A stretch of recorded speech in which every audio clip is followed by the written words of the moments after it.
l'endroit de communautés riveraines de sites miniers d'exploitation, à l'endroit de la presse, à l'endroit du monde universitaire.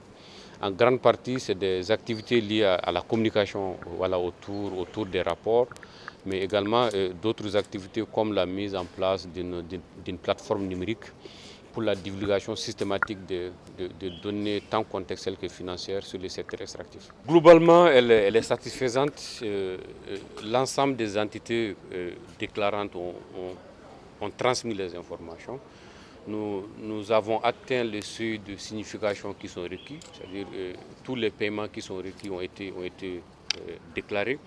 Jusque nous avons des écarts maintenant à expliquer.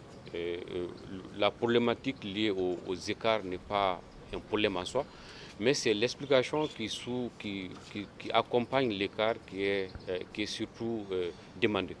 Donc là, nous sommes fondamentalement dans le temps et nous sommes aussi en lien, en conformité avec la norme. Cette deuxième session ordinaire qui nous réunit devra nous permettre d'examiner, en vue de leur validation certainement, les rapports ITIE 2022 et 2023 et les rapports annuels d'avancement 2022 et 2023. Réussir à produire ces deux rapports en même temps n'était pas un challenge facile.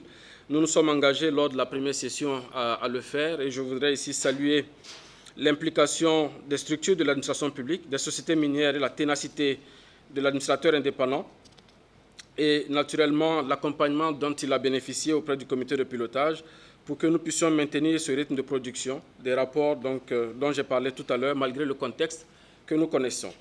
C'est un honneur pour moi de rappeler que la publication des rapports ITIE portant sur des données récentes a été recommandée par plusieurs acteurs, comme les participants à la campagne de dissémination, les acteurs de la société civile et d'autres composantes manifestant un centre d'intérêt pour les questions liées à la transparence des ressources extractives.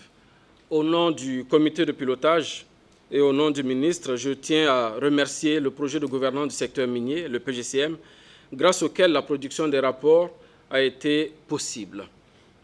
Cet appui du PGCM nous rappelle aussi l'urgence de mener une profonde réflexion sur la pérennisation de l'ITIE en raison de la fin annoncée de ce projet de la Banque mondiale en juin 2024. Cet espace du comité de pilotage devra être mis à profit pour dégager les premières pistes de réflexion sur la mobilisation des ressources pour le financement du plan d'activité 2024 et au-delà.